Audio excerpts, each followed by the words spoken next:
जय जिनेन्द्र सभी को। मंगलाचरण कर लीजिए। जय जिनेन्द्र। जय जिनेन्द्र सभी को।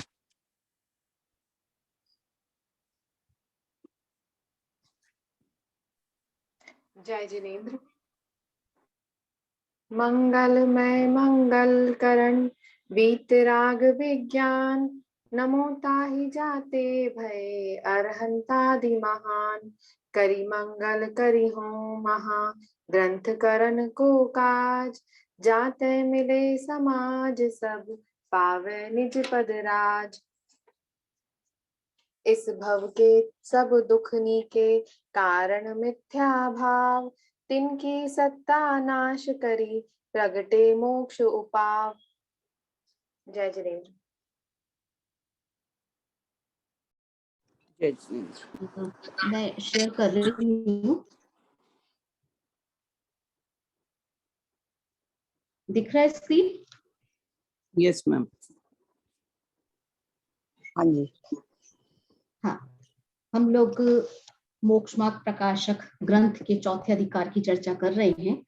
आचार्य कल्प पंडित तोडरमल जी ने बहुत ही सुंदर चर्चा उठाई है मिथ्या दर्शन के अंतर्गत जीव अजीव तत्व संबंधी। बहुत ही मार्मिक चर्चा है और पिछली क्लास के अंदर हमने इसके बहुत विस्तृत चर्चा भी की थी कि मोटे रूप से कहा जाए तो जीव और अजीव की भूल क्या थी कि जीव को जीव नहीं समझता और अजीव को अजीव को अजीव नहीं मानता। मतलब जो चीज जैसी है उसको वैसी नहीं मानता। और इसमें 4 प्रकार की बुद्धियों की चर्चा की थी। कौन सी 4 प्रकार की बुद्धियां थी, कौन बताएगा?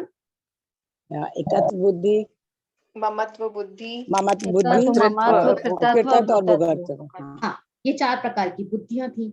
ऐसा क्यों करता है? क्यों? क्योंकि अनादि काल से जो चीज दिखनी चाहिए वो दिखती नहीं है और शरीर दिखता है, आत्मा दिखती नहीं है। तो किसी न किसी विषय पर तो इसको एकत्व करना ही है ना। तो इसलिए जो दिखता है उसमें मैं हूं ऐसा मान लेता है। तो अनादि काल से पर वस्तु के साथ निमित्त नैमित्तिक संबंध घने हैं, तो इसलिए उनमें कर्ता कर्म संबंधी भ्रम पैदा हो जाता है। तो इस प्रकार से हमने ये चर्चा की थी कि मैं हूं और तू है। तो ये जो तू मैं की जो लड़ाई है ना, ये तत्व ज्ञान है। ये लड़ाई नहीं, तत्व ज्ञान है कि तू है और मैं हूं। ना सर्वोत्कृष्ट चर्चा है कि मैं कौन हूं और तू कौन है ना। तो यहाँ पर अब हम आश्रव तत्व संबंधी जीव का जो अयथार्थ श्रद्धान है उसकी क्या उल्टी मान्यता है उसकी चर्चा करेंगे। अभी इस संबंध में आपके मन में क्या है? किसको बोलना था आश्रव तत्व पर? मुझे एक लेमैन वाली बात चाहिए, मुझे पंडित जी की बात नहीं चाहिए। ये तो हम चर्चा भी करने ही वाले है ना। तो जो आपको मन में समझ आया अब तक के जो भी कुछ हमने इससे संबंध में पढ़ा है आश्रव तत्व के संबंध में, तो वो आपके मन में आया है तो वो आपको कैसे लगता है, आप उसके बारे में क्या सोचते हैं ना, वो चिंतन चाहिए। बोलिए मैडम। मैं बोलती हूँ। मैं निधि जैन लिखित है। ये 7 तत्वों की चर्चा में आश्रव तत्व संबंधी अयथार्थ दान की चर्चा कर रही हूँ। आश्रव का मतलब होता है कर्मों का ना आश्रव है। आश्रव 2 प्रकार के हैं, एक द्रव्य आश्रव और एक भाव आश्रव। द्रव्य आश्रव पुद्गल है, जैसे ज्ञान। हेलो, अब आ रही है मैडम? अब हाँ, अभी आ रही है। अभी आ रही। दोबारा से करूं मैडम? एक ही लाइन बोली थी। वो आश्रव क्या है, क्या बोला था वो ख्याल में नहीं आया। मैंने बोला कर्मों का आना आश्रव है। आश्रव 2 प्रकार के हैं, द्रव्य आश्रव और भाव आश्रव। द्रव्य आश्रव पुद्गल हैं, ज्ञानावर्णी, दर्शनावर्णी, मोहिनी, अंतराय क्रम। और जो भाव आश्रम है, ये अंतरंग आश्रम है। जो भाव आश्रम में आपके मिथ्यात्व, प्रमाद, अविरति मतलब असंयम, कषाय, योग भाग आश्रम के मूल हैं। इनमें मान्यता संबंधी भूल है। और ये जो प्रकरण इसमें बताया गया ये आपका अग्रहित मिथ्यात्व का प्रकरण है, यानी कि इसको ये मिथ्या मानता है और ये अनादि काल का मिथ्यात्व है। इसमें परिणामों की चर्चा है, खोटे अविकारी भावों की परिणामों की चर्चा है, यानी कि श्रद्धा से मैं मेरा मानता है, इसको ये भूल है। और मोह के उदय से, जैसे पहला लाइन लिखी हुई है कि मिथ्यात्व को क्रोध कषाय भावों को अपना ये स्वभाव मानता है, यानी कि उसके अंदर डिफरेंशिएट नहीं कर पाता जो अपने मिथ्या, जो उल्टी मान्यता है और जो कषाय भाव है उनको ही अपना मानता है, और ये कर्म उपाधि से हुए हैं इसको समझता नहीं है। और ये इसकी पहली भूल है। और दूसरी भूल ये है कि ये दर्शन, ज्ञान, उपयोग, इन तीनों को और ये जो आश्रव भाव है इन सबको एक ही श्रेणी में रख देता है, इनको एक ही मानता है, क्योंकि ये ऐसा लगता है ये आधारभूत एक ही आत्मा है, कि आत्मा में ही दर्शन है, आत्मा में ही ज्ञान है, और आत्मा के अंदर ही आश्रव भाव जो हमारे क्रोध आदि या जो भी होते हैं, तो उन सबको एक ही श्रेणी में रख देता है। तो ये आधारभूत उसको फिर एक आत्मा को ही मानता है, और इनका परिणमन भी जो होता है वो एक ही काल में होता है। तो इसलिए इन विकारी भावों को, आश्रव को, ये इनमें भिन्नता नहीं समझ पाता, और उसके अंदर अपना इसको मतलब आश्रव भाव, विकारी भाव को अपने में ही मानता है। और ये आश्रव भाव ऐसे हैं जो कि अपने में पैदा होते हुए भी अपना ही घात करते हैं, क्योंकि ये शत्रु होते हैं और हम इसको समझ नहीं पाते, क्योंकि ज्ञान दर्शन तो हमारे अपने ज्ञान के वो हमारा स्वभाव है, लेकिन ये हमारे स्वभाव में ये विभाव है, लेकिन हम इन दोनों को मिला देते हैं। तो इसलिए ये भी हम एक भूल करते हैं, और ये सब हमारा मिथ्या दर्शन के कारण होता है, क्योंकि मिथ्या दर्शन के जो उसमें बल लिखा है, बल से हम आश्रव, दर्शन, ज्ञान, इन सबको हम एक ही मान बैठते हैं, और इसके अंदर हम भिन्नता बासित नहीं करते हैं। और एक पॉइंट आगे ये है कि मिथ्यात्व और जो कषाय भाव है ये सारे आकुलता के साथ होते हैं। आकुलता मतलब सही होते निधि हैं। जी रहने दीजिए, ये चर्चा हाँ हम जी, आगे करेंगे। तो इसको हाँ तो जी। जिसको फिर गणधर करना है ना उसके लिए छोड़ देते हैं, है ना। इस अच्छा अच्छा। हम जी की बात कर रहे हैं, बस हमको सिर्फ अपने पूर्व ज्ञान का खुलासा चाहिए था कि हम पहले क्या समझे हैं, और वो आप उससे आप क्या समझते हो। मेरे को बस वो लेमैन वाली बात चाहिए। ठीक है, चलिए ठीक है। अब हम यहाँ पे चर्चा करते हैं। सॉरी मैंने आपको रोक दिया क्योंकि किसी को गणधर करना है। Okay ma'am, no problem. ये सारी चीजें तो गणधर वाली फिर से रिपीट हो जाएंगी ना अपनी, और हम वैसे भी चर्चा ओके करने वाले हैं। तो मुझे अभी मिनट्स, काउंटेड मिनट्स है मेरे पास में।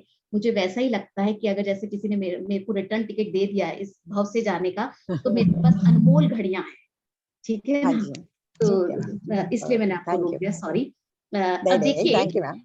कोई बात नहीं। अब आश्रव तत्व संबंधी भूल की बात हमको करनी है, और यहाँ पर निधि जी ने सब बता दिया आश्रव किसे कहते हैं, आश्रव के जो दो भेद हैं वो भी उन्होंने बता दिया, भावाश्रव और द्रव्याश्रव। तो ये तो हमको ख्याल में आ गया कि जो मेरे क्रोधादि परिणाम है ये औपाधिक भाव हैं, उपाधि से आए हुए हैं, विकारी भाव है, और ये भावाश्रव है ना। और जो द्रव्य कर्म है, जैसा कि निधि जी ने बता ही दिया कि ज्ञानावरण आदि जो है, वो जो कर्म है वो क्या है, द्रव्याश्रम। मतलब ये द्रव्य कर्म है, और जो ज्ञानावरण आदि द्रव्य कर्म है, तो उनमें क्रोध नाम के कर्म का आना, वो उसका नाम है द्रव्याश्रम। तो टोडरमल जी ने यहाँ जितनी चर्चा की है ना आश्रव तत्व संबंधी अयथा श्रद्धान में, यह भावाश्रव के एंगल से की है। क्यों की है ऐसा? क्योंकि भावाश्रव के कारण क्या है, द्रव्याश्रव, और द्रव्याश्रव का बंधना वो कर्म, और कर्म क्या है, परद्रव्य। तो उस परद्रव्य की तो हम बात क्या करेंगे, है ना। कर्म के परमाणुओं का आत्मा में आना, ये है ना आश्रव। अब क्रोध रूप से परिणमित हो जाना, उसकी क्या चर्चा करेंगे हम। अब उसका कोई यहाँ पे महत्व नहीं है, वो तो एक एक्शन का रिएक्शन है। तो अगर एक्शन ही नहीं होगा तो फिर रिएक्शन कहां से होगा। तो इसलिए टोडरमल जी ने भावाश्रव की चर्चा की है, द्रव्याश्रव की यहाँ पे चर्चा नहीं की है, क्योंकि गेट में हमारा क्या है, भावाश्रव। तो हम जो आश्रव के निरोध की बात कर रहे हैं, तो सवाल ये उठता है कि वास्तव में अगर हम द्रव्याश्रव की बात करेंगे तो उसको रोकेंगे कैसे। वो तो आ गया, और भावाश्रव को रोकेंगे तो द्रव्याश्रव रुक जाएगा, और भावाश्रव नहीं रुका तो द्रव्याश्रव कैसे रुकेगा। तो अब हमको भावाश्रव को छोड़ना है, तो उसको कैसे छोड़े, या आश्रव के संबंध में जो हमारा अयथार्थ श्रद्धान है वो क्या है। तो उसकी डिटेल चर्चा पंडित जी ने की है यहाँ पर। तो इसमें कुछ मुख्य बातें ये हैं, ये समय सार पर बेस्ड हैं, कि तीन चीजें समझ में आती हैं। एक तो आश्रव आत्मा में उत्पन्न होते हैं, लेकिन आत्मा में उत्पन्न होने के बाद भी आत्मा के स्वभाव के विरोधी हैं। निधि जी ने बताया ये वाली बात, शब्द उनके अलग थे लेकिन उनका भाव यही था कि आत्मा में पैदा होते हैं, उत्पन्न होते हैं आश्रव, आत्मा के में होने के बावजूद भी आत्मा के स्वभाव के विपरीत है, एक बात। दूसरी बात फिर क्या, कि आश्रव आत्मा में उत्पन्न होने के बावजूद भी उनका स्वभाव कैसा है, अशुचि है, अपवित्र है, और आत्मा कैसा है, शुचि है। तो इसका जो कहते हैं ना कि स्वभाव के विरोधी है, और साथ में ये अपवित्र है आश्रव, आत्मा जबकि पवित्र है, और उत्पत्ति स्थल एक है। अब आश्रव आत्मा के में उत्पन्न होने के बावजूद भी दुख देने वाला, आकुलता में है, ठीक है ना। ये सारी चर्चाओं को अब हम इसमें आगे पढ़ने वाले हैं। चलिए इस पहले पैराग्राफ को पढ़ दीजिए, कौन पढ़ रहा है? हम पढ़ लेते हैं मैम। आश्रव संबंधी अयथार्थ श्रद्धान तथा इस जीव को मोह के उदय से मिथ्यात्व कषायादि भाव होते हैं, उनको अपना स्वभाव मानता है, कर्मोपाधि से हुए नहीं जानता। दर्शन, ज्ञान, उपयोग और ये आश्रव भाव उनको एक मानता है, क्योंकि उनका आधारभूत तो एक आत्मा है और इनका परिणमन एक ही काल में होता है, इसलिए इसे भिन्नपना भाषित नहीं होता। और भिन्नपना भाषित होने का कारण जो विचार है सो मिथ्या दर्शन के बल से हो नहीं सकता।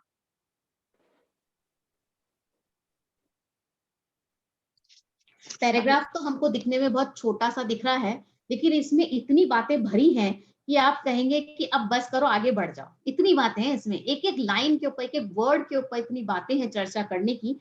मैं शॉर्ट में ही लेने का प्रयास तो करूंगी, लेकिन फिर भी लगता है जो चीज जरूरी है जाननी, उसकी चर्चा जरूर करूंगी मैं।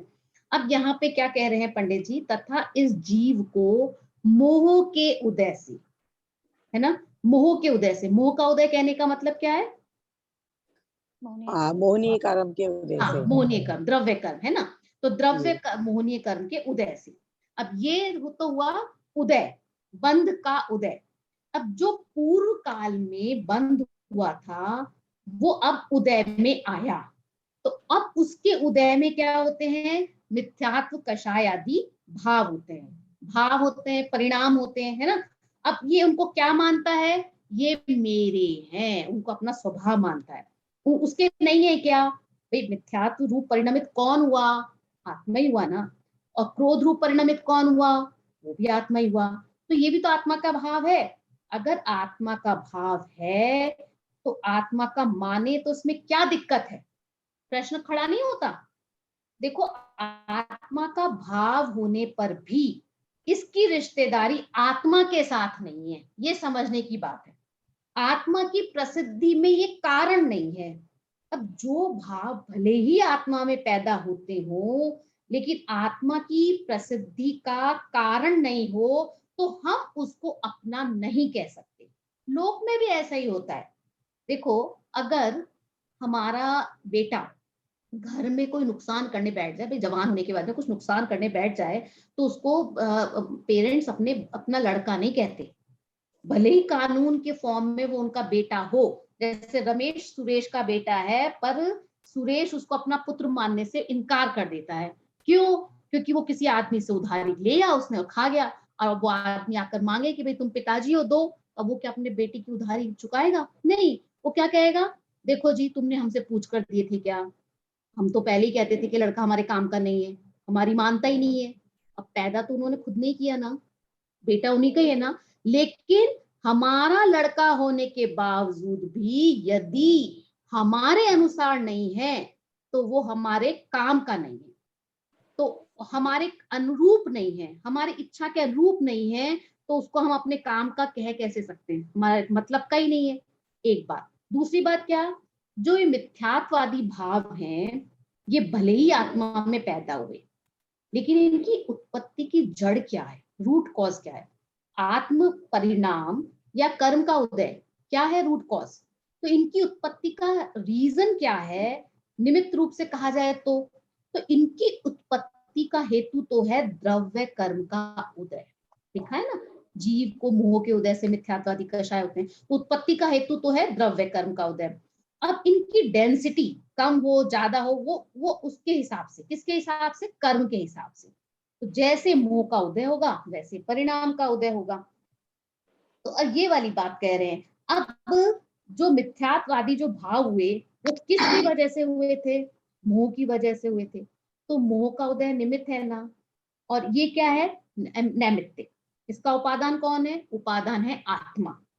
तो जिस प्रकार ज्ञान आत्मा में उत्पन्न हुआ तो ज्ञान आत्मा का है, तो मोह भी तो आत्मा में उत्पन्न हुआ, तो फिर मोह किसका? तो मोह उत्पन्न तो आत्मा में हुआ लेकिन आत्मा का नहीं है ना? कितनी विचित्र सी बात। अब जैसे ये बात कहते हैं ना वैसे कान खड़े हो जाते हैं। कह क्या रहे हैं कि दो लड़कों में से एक लड़के को तो अपना कह रहे हैं और दूसरे लड़के को पराय कह रहे हैं, ऐसे ही कह रहे हैं ना। तो देखो, जो लड़का हमारी सेवा करता है ना, जो हमारे कहे अनुसार चलता है ना, जो हमारे काम आता है ना, बस हम तो उसको ही अपना कहेंगे। और जो हमारे अनुसार नहीं चलता, जो हमारी आज्ञा में नहीं रहता, उसको हम अपना नहीं कहते। बस ज्ञान और मोह ऐसे ही लड़के हैं। ज्ञान आत्मा में उत्पन्न हुआ है और आत्मा की प्रसिद्धि में कारण है। ज्ञान से ही तो हम आत्मा को पहचानते हैं ना, उसका लक्षण है। और आत्मा के अनुसार चलता है ज्ञान, आत्मा के सुख में कारण है। और मोह क्या करता है? मोह उत्पन्न तो आत्मा में होता है लेकिन आत्मा की अप्रसिद्धि करता है, आत्मा के दुख में कारण बनता है, मतलब आत्मा को परेशान करने में कारण है और आत्मा को सुखी करने में कारण नहीं है, यूं कह लो। तो इसलिए आत्मा में उत्पन्न होने पर भी उसको हम अपना नहीं कहते। ये तो है एक बात। और दूसरी बात क्या है कि जब वह अपना नहीं है तो उसमें एकत्व क्यों हो गया? भाई दोनों का आधारभूत आत्मा एक है, लिखा है ना पंडित जी ने, इनका आधारभूत तो एक आत्मा है। तो क्रोध कहां से आया? भाई जहां ज्ञान है, जहां ज्ञान है वहीं क्रोध है। अब क्रोध रूप कौन परिणमित हुआ? जो ज्ञान रूप परिणमित हुआ। तो इन दोनों का आधार एक है। एक होने से हमको क्या लगता है कि ये मेरे हैं, ऐसा ही लगता है ना। किंतु अगर इस क्रोध को अगर नष्ट कर दें तो क्या आत्मा नष्ट होती है? नहीं होती। क्यों? क्योंकि दोनों अलग अलग वस्तुएं हैं। जैसे किसी का चश्मा टूट जाए तो आत्मा नष्ट होगी क्या? नहीं होगी। कितनी मोटी सी तो बात है, दोनों भिन्न प्रदेशी हैं, अलग अलग हैं। तो ऐसे ही अगर हमने एक बार ये स्थापित कर लिया ज्ञान में, तो उसी तरह से हमको भी यहाँ पर समझ में आ जाएगा। जैसे चश्मा और आत्मा दोनों के प्रदेश भिन्न है, वैसे ही क्रोध और आत्मा दोनों के प्रदेश भिन्न हैं। महसूस होता है? होता है ये महसूस कि क्रोध के मर जाने पर, मतलब क्रोध के नष्ट हो जाने पर आत्मा नहीं मरता, और ज्ञान के मर जाने पर, ज्ञान का अभाव हो जाए तो आत्मा खत्म। तो ज्ञान तो स्वभाव है, ज्ञान तो स्वरूप है, और क्रोध विभाव है। कहा था ये वाली बात निधि जी ने कि क्रोध विभाव है। अब वो कम ज्यादा होता रहता है।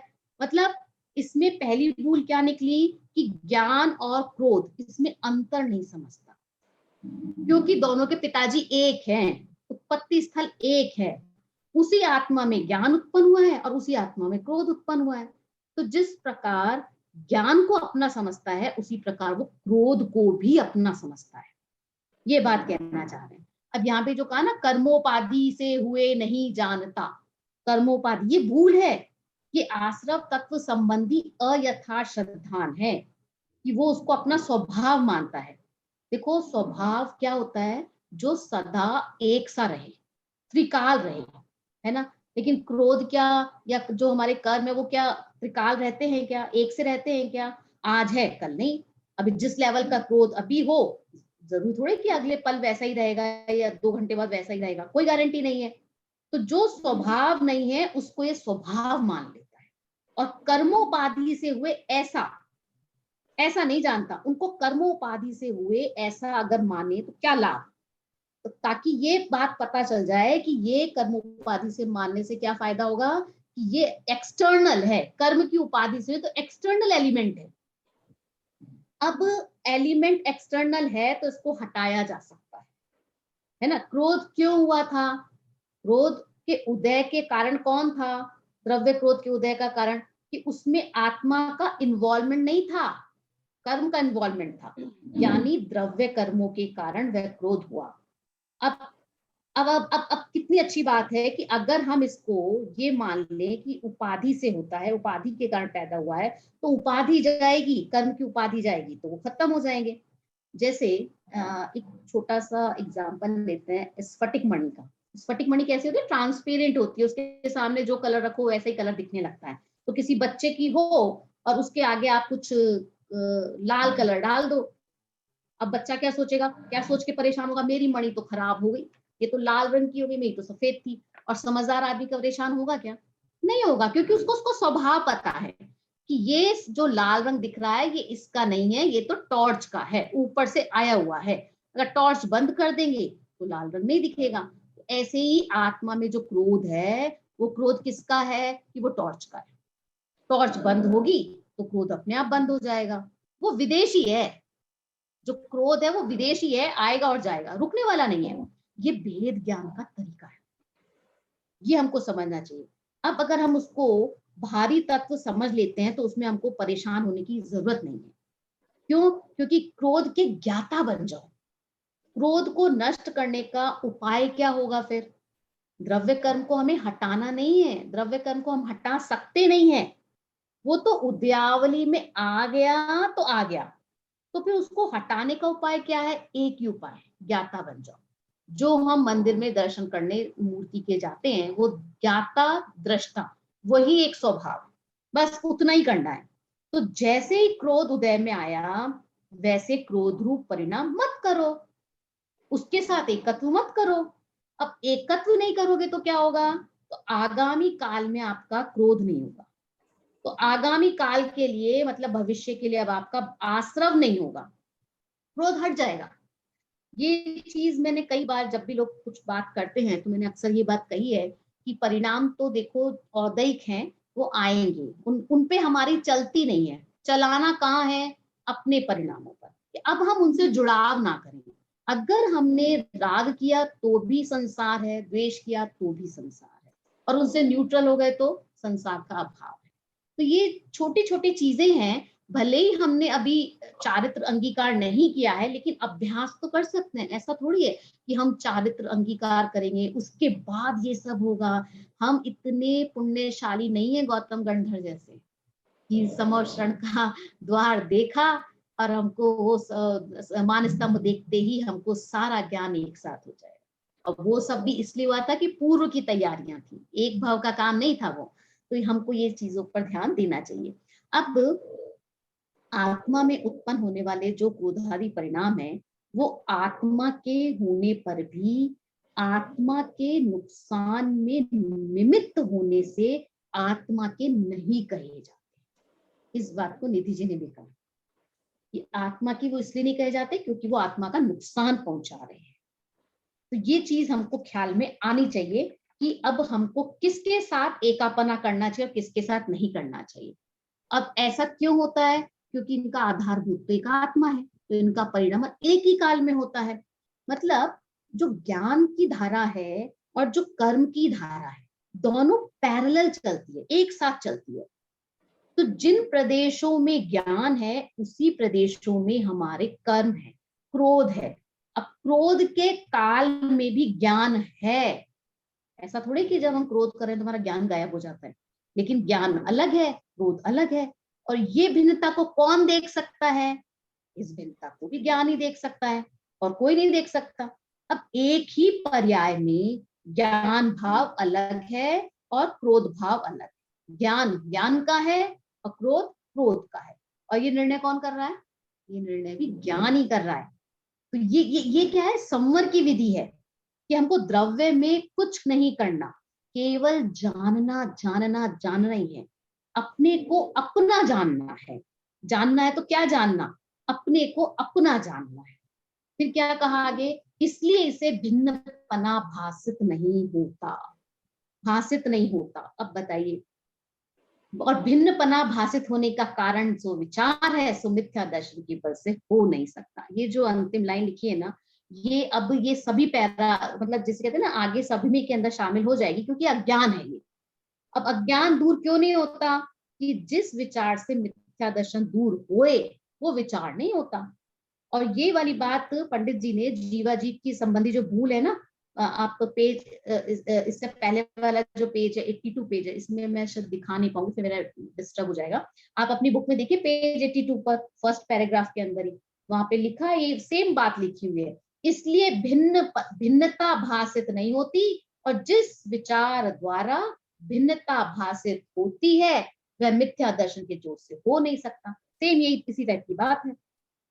तो भिन्नपना भासित नहीं होता, तो भिन्नपना भासित होने का कारण जो विचार माने ज्ञान, वो ही समाधान कारक है। ये हमको समझना चाहिए।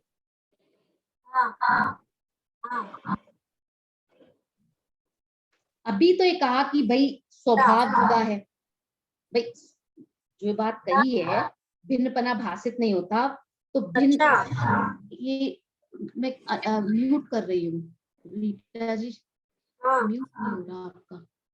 हाँ हो गया। हाँ, तो भिन्नपना हमको भासित नहीं होता, तो भिन्नपना भासित होने का कारण जो विचार यानी वो ज्ञान, वो ही समाधान कारक है। अब यहाँ पर अभी तो क्या कहा था, स्वभाव की बात की थी, ऊपर कहा था ना कि इनको अपना स्वभाव मानता है। अब आगे फल की बात करेंगे, और क्यों, क्योंकि एक सुख उत्पन्न करता है और एक दुख उत्पन्न करता है, ठीक है ना। आगे पढ़ेंगे हम ये सब, इस सेकंड पैराग्राफ को पढ़ लीजिए अभी आप। तथा ये मिथ्यात्व कषाय भाव आकुलता सहित हैं, इसलिए वर्तमान दुखमय है और कर्म बंधन के कारण है, इसलिए आगामी काल में दुख उत्पन्न करेंगे। ऐसा उन्हें नहीं मानता, और भला जान इन भाव रूपों होकर स्वयं प्रवर्तता है। तथा वह दुखी तो अपने इन मिथ्यात्व कषाय भावों से होता है, और वृथा ही औरों को दुख उत्पन्न करने वाला मानता है। जैसे दुखी तो मिथ्या श्रद्धान से होता है, परंतु अपने श्रद्धान के अनुसार जो पदार्थ ना प्रवर्तते उसे दुखदायक मानता है। तथा दुखी तो क्रोध से होता है, परंतु जिससे दुख क्रोध किया हो उसको दुखदायक मानता है। और दुखी तो लोभ से होता है, परंतु इष्ट वस्तु की अप्राप्ति को दुखदायक मानता है। इसी प्रकार अन्यत्र जानना।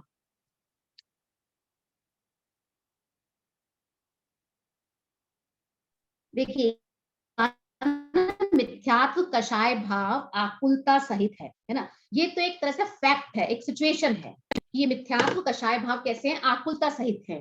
अब इस सिचुएशन की फीलिंग क्या है कि इससे क्या होता है, वर्तमान दुख में है और कर्म बंध के कारण है, और आगामी काल मतलब भविष्य में भी दुख करेंगे, है ना, ये चीज है।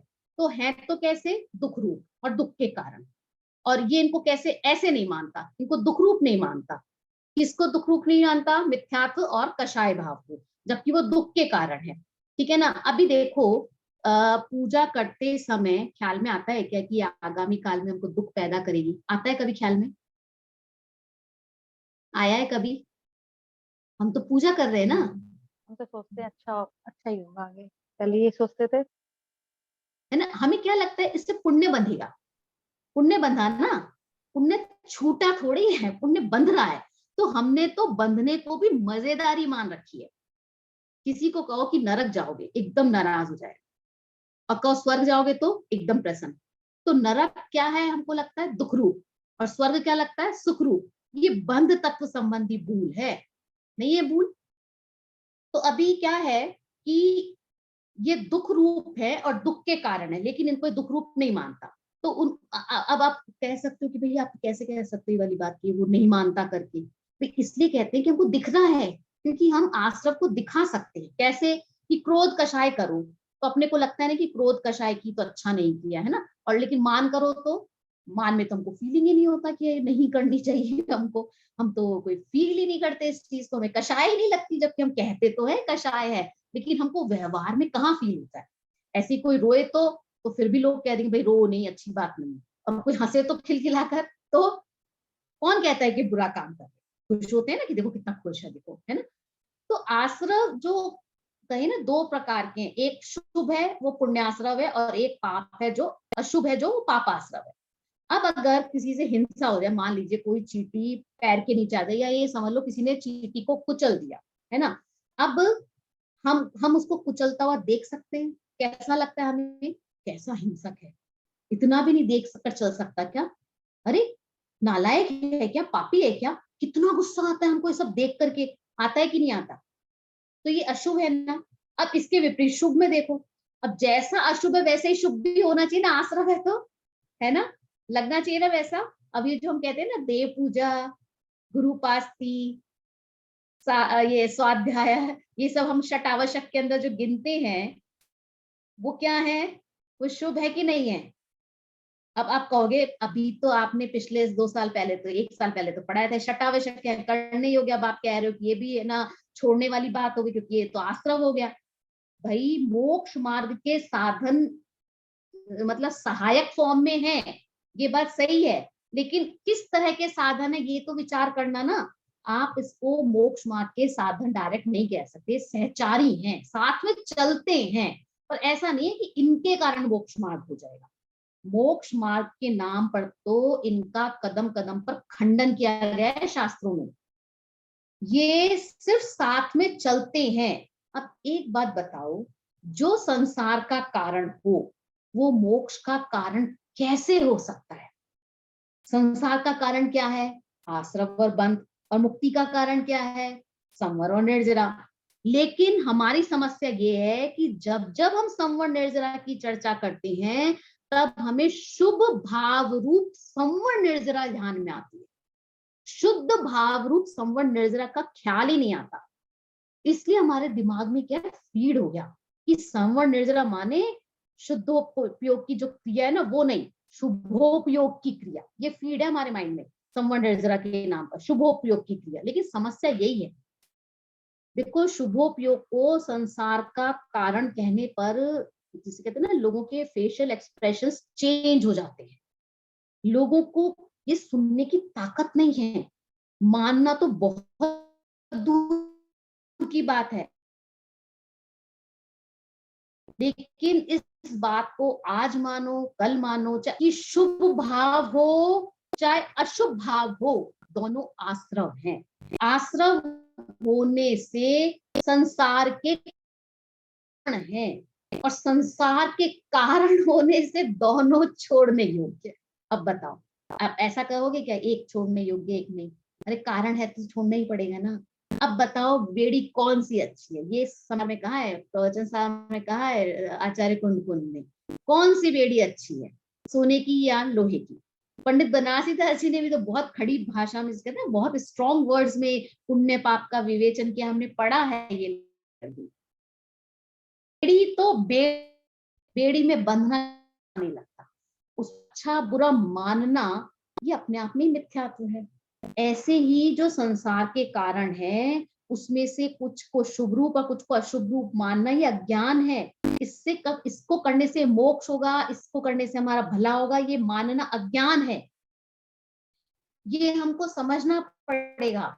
अभी आगे क्या लिखा इन्होंने कि तथा वह दुखी दे तो अपने दुखी हो तो अपने इन मिथ्यात्व कषाय भावों से होता है और वृथा ही औरों को दुख उत्पन्न करने वाला मानता है। जैसे हाँ सॉरी मैं आगे बढ़ गई, आगामी काल में दुख, हाँ ये हमारा यहाँ चला था, मिथ्यात्व कषाय भाव आकुलता है इसलिए वर्तमान दुख में है और कर्म बंध के कारण है और आगामी काल में दुख करेंगे। ऐसा उन्हें नहीं मानता, किसको नहीं मानता, उन्हें, उन्हें बोले तो उन्हें से मतलब क्या यहाँ कषाय और मिथ्यात्व, हाँ आश्रव की बात कर रहे हैं है ना, आश्रव के लिए कह रहे हैं कि आश्रव को मानता। देखो यहाँ पर नहीं लिखा शुभ आश्रव की अशुभ आश्रव, कॉमन सी बात कही है, सामान्य बात कही है। तो अब जब सामान्य बात कही तो एक आश्रय लेना कि दोनों लेना, दोनों ही लेंगे ना, क्यों, क्योंकि दोनों दुख रूप है। अब महसूस होते हैं कि नहीं होते हैं, भाई आश्रव हमें महसूस होते हैं कि नहीं होते हैं, इंपॉर्टेंट बात तो ये है। क्योंकि हम क्या करते हैं, हम बोलते तो हैं लेकिन भावों के स्तर पर वो बात ख्याल में आती नहीं है। अब एक चीज बताओ, स्वर्ग है ना, स्वर्ग है और एक है नरक। तो ये जो चीजें हम कर रहे हैं शुभ और अशुभ में से, शुभ जिसको हम अच्छा मानते हैं तो इससे हमको क्या मिल रहा है, एक से स्वर्ग मिल रहा है, एक से नरक मिल रहा है, अशुभ से नरक मिल रहा है, शुभ से स्वर्ग मिल रहा है। तो स्वर्ग और नरक क्या है, संसार नहीं है क्या, किसके भेद है स्वर्ग और नरक, संसार के ही भेद है ना, तो दोनों संसार के ही कारण हुए ना। तो जिस प्रकार नरक का कारण छोड़ने लायक है उसी प्रकार स्वर्ग का कारण भी तो छोड़ने लायक हुआ। अब आप एकदम से सुन के कहोगे तो क्या ये क्रियाएं ना करें, शुभ क्रिया भी नहीं करें, उसको भी छोड़ दें क्या? देखो छोड़ने की बात नहीं, इस चीज को बहुत ध्यान से सुनना। हम श्रद्धान की बात कर रहे हैं, टाइटल ही हमारा क्या है, अन्यथा श्रद्धान। हम यहाँ पर श्रद्धान की बात कर रहे हैं, क्रिया की चर्चा नहीं कर रहे हैं। हम यहाँ पर क्या बात कह रहे हैं कि श्रद्धान में नक्की करो कि ये छोड़ने लायक। श्रद्धान में तो ये ख्याल में आए ये दुख रूप है, लेकिन क्या बात है, प्रॉब्लम क्या आती है कि इस बात को सुनते ही लोग क्रियाओं पे चले जाते हैं, है ना? तो सीधी सी बात है कि आप इनको अगर दुख रूप नहीं समझोगे तो छोड़ोगे कैसे? क्योंकि अंतरंग में जो हमारी गहराई में है, हमको कहीं फिर भी यही ख्याल में आता है कि ये इसको करने से हमारा हित हो, से मोक्ष मार्ग की तरफ बढ़ेंगे, ये हमको लगता है। हमको ये लगता ही नहीं है कि ये गलत है, हमको लगता है मोक्ष मार्ग के लिए क्रिया है। लेकिन अगर गहराई में विचार करें तो ये विचार तो करना ही पड़ेगा ना, ये छोड़ने योग्य है कि नहीं है। हम ये नहीं कह रहे कि इनको छोड़ दो या छोड़ना चाहिए, हम क्या कह रहे हैं, छोड़ने योग्य है। कहाँ? श्रद्धान में, श्रद्धान का विषय। और फिर क्रिया में वो तो अपने आप ही छूट जाएगा। जब श्रद्धान सही होगा तो क्रिया में अपने आप ही छूट जाएगा। और देखो क्रिया के लिए तो हमेशा कहा जाता है कि ऊंचा चढ़ने का उपदेश दिया जाता है, कभी नीचा गिरने का उपदेश नहीं दिया जाता। अब आप जहां खड़े हो वहां से आप आगे बढ़ो नहीं तो क्या फायदा, नीचे आने के लिए थोड़ी गए। अब आपका ये 4th सेमेस्टर चल रहा है, 1.25 साल से आप हम साथ हैं, तो अब आप आपको कहेंगे कि आप जो ज्ञान लिया ना सब भूल जाओ, पहले वाली बातें मान लो, पहली बातें समझ लो। कैसे होगा, कैसे संभव है? तो अगर हम जिस लेवल पे है, अब हम आपको ये कहेंगे ना अब आप 5th सेमेस्टर में जाओ, आपको कौन कहेगा कि आप पहले सेमेस्टर से भी नीचे चले जाओ? नहीं होगा ना, आपको ऊपर चढ़ने की बात कही जाएगी ना। तो अगर अब आप कहो कि नहीं साहब मैं तो में ही रहने वाली हूँ, मेरे बस की नहीं, मैं तो यहीं रहने वाली हूँ, और नहीं छोड़े वहीं रहे तो टोडरमल जी ने स्वयं कहा है, आगे के अध्याय में हम पढ़ेंगे कि श्राव की भूमिका जो है ना वो बीज की भूमिका है, शुभ भाव ग्रहण करने योग्य है ना कि छोड़ने योग्य। लेकिन नीचा गिरता दिखे तो मतलब परिणामों में और हीनता नहीं करेंगे तो क्या करेंगे, पाप करेंगे क्या? तो स्वाध्याय करने योग्य नहीं है क्या? है। लेकिन अब आप इस स्वाध्याय करते रहो, पढ़ते रहो और अपने आत्मा के अनुभव की तरफ बढ़ो ही नहीं, अपने चिंतन की तरफ नहीं बढ़ो, तो क्या फायदा? तो आपको यही कहेंगे ना, आप स्वाध्याय जो कर रहे हो ना, अब अपनी तरफ आओ, अपने अपने विचार की तरफ जाओ। क्यों मैं आपको कहती हूँ कि चिंतन करो, क्यों कहती हूँ? इसीलिए तो अगर हम सिर्फ शब्द, अब हमने जान तो लिया आगम में क्या कहा है शास्त्र, तो अब उसका चिंतन नहीं, विचार नहीं करेंगे तो वो हमारा बनेगा कैसे? और अगर हमने उस पर चिंतन करेंगे तो हमारा जिस कहते हैं ना कि उस पर विश्वास, उस पर श्रद्धान वो गहरा होगा, नहीं तो कैसे होगा? सीधी सी बात है। अब शुद्धोपयोग तो हमको होता दिखाई नहीं दे रहा और हमने शुभोपयोग भी छोड़ दिया, तो अब बताओ क्या होगा? गलत ही होगा ना फिर तो इसलिए कहा जाता है कि अशुभ भाव तो छोड़ा जाता है और शुभ भाव छूट जाता है। कब छूट जाता है? शुद्धोपयोग में जाने पर। ऐसे थोड़ी छूटेगा, ये थोड़ी हम शुद्धोपयोग में जाने का तो कोई काम नहीं कर रहे और हम पढ़ रहे थे ना वो भी छोड़ दिया, ये तो गलत हो जाएगा ना।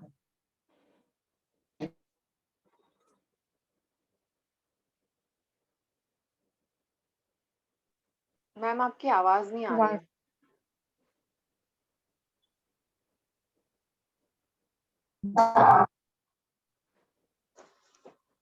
आवाज नहीं आ रही है? अभी आ रही, आवाज आ रही है? जी मैम अभी आ रही है। अच्छा, मैं ये कह रही हूँ कि मान लीजिए हमने किसी व्यक्ति को चोरी के इल्जाम में पकड़ लिया और वो चोर नहीं था, ठीक है। अब हम उसको किस किए, हम उसी को गलत समझते रहेंगे, उसको ही पकड़े रहेंगे, सही आदमी की खोज ही नहीं करेंगे, क्योंकि हमने जिसको पकड़ाया है हम तो ये समझ रहे हैं ना किसी ने चोरी की, तो हम सही आदमी को खोजेंगे ही क्यों? तो ऐसे ही मोक्ष मार्ग के नाम पर हमने क्या पकड़ रखा? शुभ भाव को पकड़ रखा है। और हम क्या कहते हैं कि शुभ भाव मोक्ष मार्ग है। और अगर हम कहें कि शुभ भाव मोक्ष मार्ग नहीं है तो एकदम से सवाल इकट्ठे खड़े हो जाते हैं, तुम नेगेटिव चर्चा क्यों करते हो, नेगेटिव चर्चा करो। आप उसको छोड़ोगे कैसे? मैम क्योंकि वॉइस जब नहीं आ रही। मैम वॉइस अपने बहुत आप कट रही कट है। रही है। छूट जाएगा ना, आप मैम आपकी वॉइस कट रही है बहुत ज्यादा। छोड़ने का हो सकता है, लेकिन हम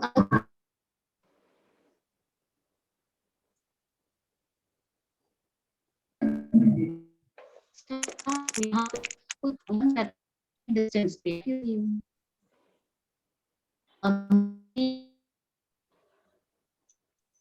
हाँ वो है ना 40 रुपए। मैम आवाज नहीं आ रही।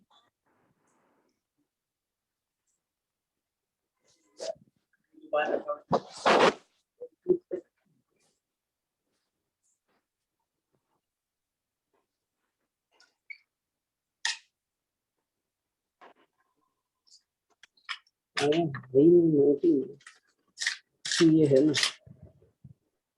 तो कट गया था दूसरा 20। ये मेरे शायद नेट में प्रॉब्लम हो गया है, कनेक्टिंग बता रहा है लैपटॉप पर। मैं ऐसा क्या करती हुआ हूँ, खाने का फोन शाम से को? स्टार्ट कर लेती हूँ। जी मैम फोन से आ रही है अभी आवाज। हाँ, ठीक है, फोन हम से स्टार्ट कर, क्योंकि वो अभी अनस्टेबल डाल रहेगा देंगे। तो परेशान ही करेगा। ये ठीक है कि मैं शेयर नहीं कर पाऊंगी स्क्रीन, लेकिन चलिए कोई बात नहीं। आप लोग अपना ये कंट्रोल आप अपने आप कर लीजिए, अपने म्यूट कर लीजिए, क्योंकि अदरवाइज इसमें डिस्टरबेंस आ जाएगा। ठीक है, तो अभी हमने कहाँ तक आप लोगों ने सुना था? मैम अशुद्ध भाव छोड़ना है, शुद्ध उपयोग में जाने पर शुभ भाव भी छोड़ना है। मैंने एक उदाहरण बताया था कि गलत आदमी को पकड़ लिया है, जी मैम। वो नहीं वो आया था, सुना सुनाई? पूरा नहीं नहीं मैम। सुना। अच्छा देखो, मैं फिर से बोलती हूँ। अगर हमने चोरी के इल्जाम में किसी व्यक्ति को पकड़ लिया, आदमी तो गलत था, चोरी तो किसी और ने की थी, लेकिन हमने पकड़ लिया। अब हम उसको कब तक पकड़े रहेंगे? जब तक कि हमको सही आदमी पता नहीं लगे, और हमको ये पता लगे कि गलत है, तभी तो सही आदमी की खोज करने जाएंगे। तो हमने मोक्ष मार्ग के नाम पर क्या कर रखा है? शुभ भाव को पकड़ रखा है। और हम ये कहते हैं कि शुभ भाव मोक्ष मार्ग नहीं है, तो क्या है? तो अब जैसे ही हम कहते हैं ना कि शुभ भाव मोक्ष मार्ग नहीं है, तो एकदम से कान खड़े हो जाते हैं कि आप मोक्ष मार्ग नहीं है मतलब नेगेटिव क्यों बोलते हो? जब छूटना होगा छूट जाएगा, तो आप इस तरह की बात क्यों कहते हो? तो ये वाली बात ख्याल में आने लग जाती है लोगों की। लेकिन हम आगे चर्चा करेंगे तब समझना इस चीज को कि शुभ भाव आश्रव है, तो इसलिए उसको छोड़ने योग्य ही है। अब यहाँ पे कहा ना ये कि उसको भला जान, तो मुझको ये भी मेरा बंद हो गया है ना। इसके अंदर आप अपना ये पेज नंबर 82 पर देखिए, सेकंड पैराग्राफ के अंदर थर्ड लाइन, थर्ड जो सेंटेंस है, ऐसा उन्हें नहीं मानता और भला जान इन भावों रूप स्वयं प्रवर्तता है ना। तो ये जो लिखा है ना भला जान, भला जान से मतलब यहाँ पे किसके लिए? शुभाश्रव के लिए है। ये जो भला वर्ड लिखा है भला जान, ये शुभाश्रव के लिए लिखा है।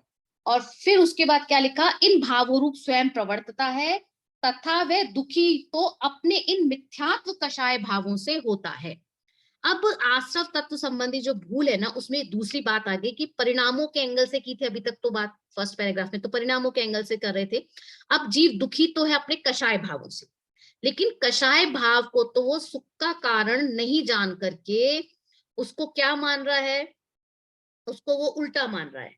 अब उसको ये क्या ख्याल में आ रहा है कि कषाय भाव से उसको दुख नहीं होता, उसको फील ही नहीं होता कि कषाय भाव मेरे दुख के कारण है ना। हम क्या समझते हैं? ये आ जाते हैं ना तो हमारा काम बिगड़ जाता है।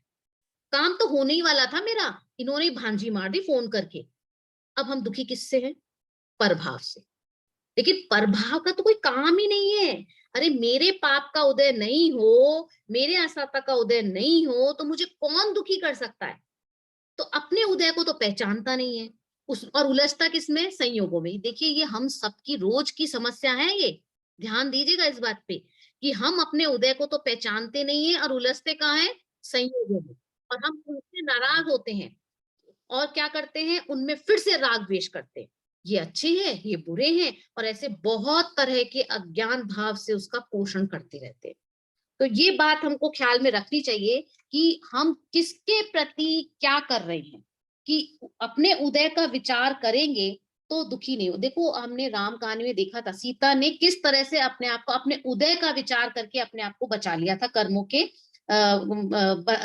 के और मल्टीप्लाई होने से। ठीक है ना। अब यहाँ पे आगे फिर क्या कहा, यहाँ उन्होंने दुख ही कहा है। देखो अभी क्या है, मेरे को, मैं पहले लैपटॉप में देख रही थी, अब मुझे अपनी बुक में देखना है। हम कहाँ थे दुख बुक में, तथा हाँ पेज 82 लास्ट, सेकंड नहीं, लास्ट पैराग्राफ। हाँ लेकिन उसमें सेंटेंस ऐसा उन्हें नहीं हाँ। मानता, भला जान इन भावों रूप स्वयं प्रवर्तता है, तथा वह दुखी तो अपने मिथ्यात्व कषाय भावों से होता है, और वृथा ही औरों को दुख देने वाला मानता है। जैसे अब देखो पंडित जी ने उदाहरण दिया है, दुखी तो मिथ्या श्रद्धान से होता है। अब तीसरे अधिकार के अंदर दर्शन मोह के से दुख और उसकी से निवृत्ति का प्रकरण पढ़ा था हमने, तब वहां पे सबकी बहुत डिटेल में चर्चा आई थी। तो टोडरमल जी के लेखन की शैली देखिए, आप स्टाइल देखिए कि वहां पे उन्होंने बहुत डिटेल में सब लिया था। तो यहाँ पर खाली क्रोध का बात कह करके उन्होंने काम चला लिया, बाकी चीजों को उन्होंने डिटेल यहाँ पर नहीं किया है ना। और क्या कहा, दुखी तो क्रोध से होता है, परंतु जिससे क्रोध किया हो उसको दुखदायक मानता है। दुखी तो लोभ से होता है, परंतु इष्ट वस्तुओं की अप्राप्ति को दुखदायक मानता है। इसी प्रकार अन्यत्र जानना, ये जो अन्यत्र जानना है इसका मतलब अन्य कषायों में भी इसी तरह से लगा लेना। अब नेक्स्ट पैराग्राफ पढ़ लीजिए। तथा इन भावों का जैसा फल आता है वैसा भासित नहीं होता। इनकी तीव्रता से नरकादि होते हैं तथा मंदता से स्वर्गादि होते हैं। वहाँ अधिक कम आकुलता होती है, ऐसा भासित नहीं होता है, इसलिए वह बुरे नहीं लगते। कारण यह है कि वे अपने किए भासित होते हैं, इसलिए उनको बुरे कैसे माने। हाँ देखो, आश्रव तत्व की भूल के अगर आपको पॉइंट्स निकालने हैं ना, तो कैसे निकालना, फर्स्ट पैराग्राफ के अंदर फर्स्ट लाइन है ना, मोह के उदय से मिथ्यात्व कषाय आदि भाव होते हैं, है ना। ये कि मोह के उदय से मिथ्यात्व कषाय भाव होते हैं, उनको अपना स्वभाव मानता है और कर्मोपाधि से हुए नहीं जानता। ये पहला पॉइंट।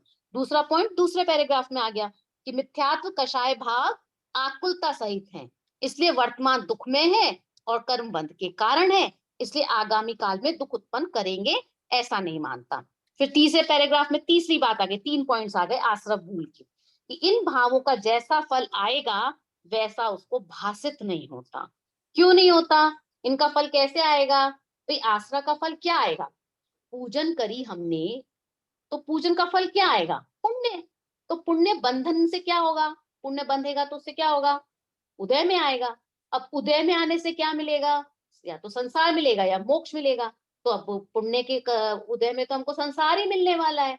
तो संसार सुख रूप है कि दुख रूप है, ये दुख रूप है। तो सुख मिला, सॉरी दुख मिला, क्योंकि संसार मिला तो दुख मिला ना, तो दुख मिला ऐसा कहने में हमको कोई तकलीफ नहीं होनी चाहिए ना, लेकिन हमें तकलीफ होती है, हम डरते हैं इस बात को कहने में। विचार करना इस चीज के ऊपर भी कि अभी देखो हम सच पूछा जाए तो हम तो धर्म मानते इसी में है ना, कि एक बार मंदिर जाकर आ गए, 3 परिक्रमा लगा ली, कोई जाप कर लिया, कोई पूजा कर ली, कोई विधान कर लिया, धर्म हो गया। और उससे क्या हुआ, क्या होना चाहिए, वो सब पे हमारा विचार नहीं होता, बस हमने ये कर लिया, हमारा काम खत्म, हमारी ड्यूटी ओवर, हम ऐसा समझते हैं। ठीक है ना। अब यहाँ पे जो कहा है ना, इन इन भावों का जैसा फल आता है, इन भावों का, तो यहाँ पर हमको सब लगा लेना। आश्रय के जो भेद है ना, निधि जी ने भी जिक्र किया था, मिथ्यात्व, अविरति, प्रमाद, कषाय, योग, इनका जैसा फल आता है वैसा इसको भासित नहीं होता। ठीक है ना। फिर क्या कहा, इनकी तीव्रता से नरक आदि होते हैं और मंदता से स्वर्ग आदि होते हैं। और उसके बाद देखो पंडित जी ने क्या लिखा, वहां अधिक कम आकुलता होती है। अब ये अधिक क्या और कम क्या, अधिक इसलिए पहले लिखा है क्योंकि उन्होंने लिखा पहले वाले सेंटेंस में, इनकी तीव्रता से नरक आदि होते, तो नरक लिया ना पहले, तो नरक आदि होते, तो नरक से क्या होती है, अधिक आकुलता।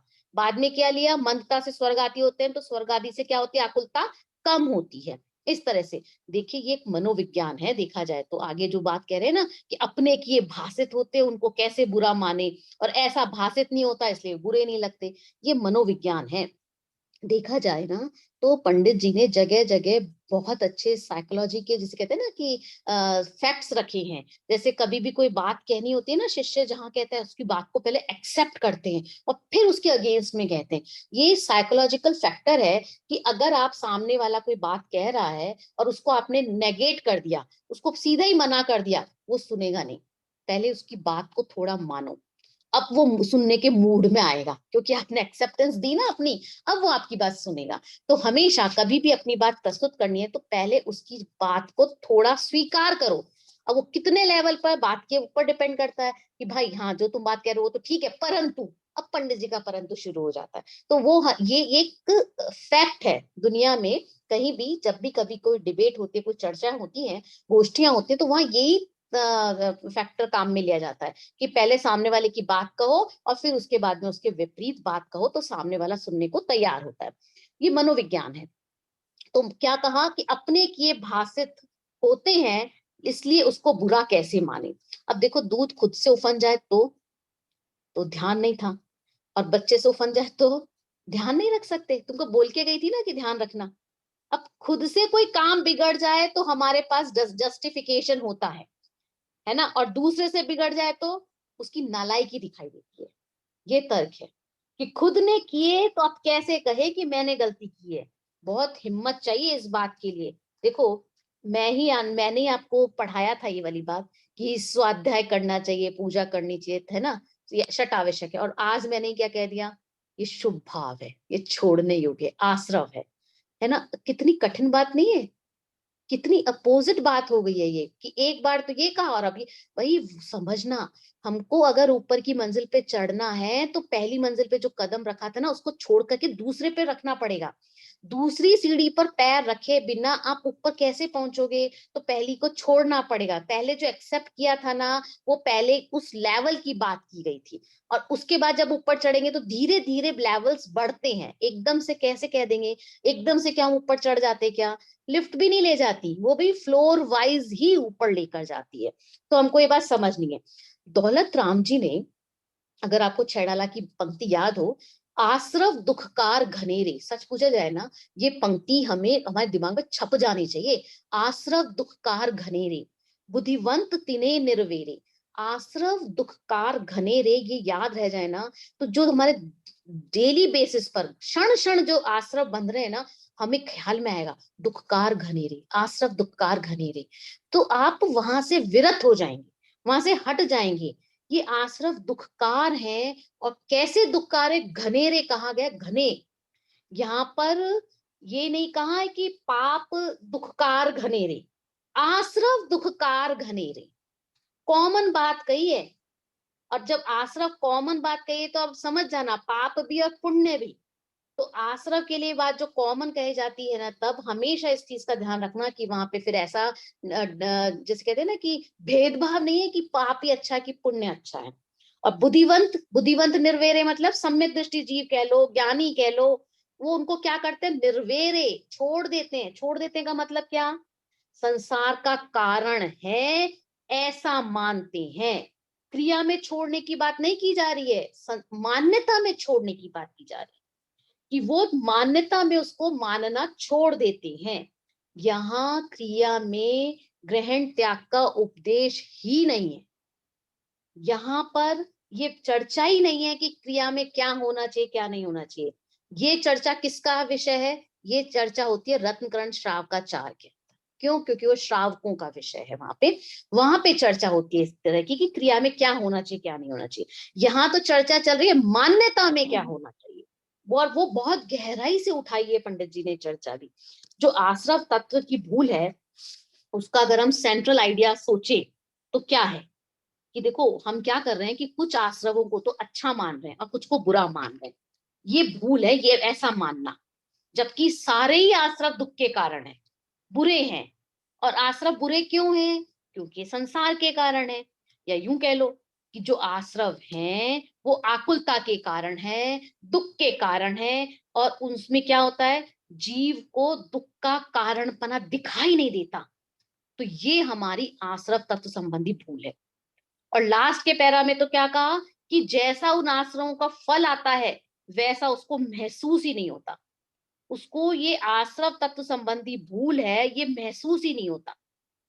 तो ये हमको विशेष जो अंतर है आत्मा और आश्रव तत्व में, ये हमको इनका विशेष जो अंतर है उसको जानना होगा।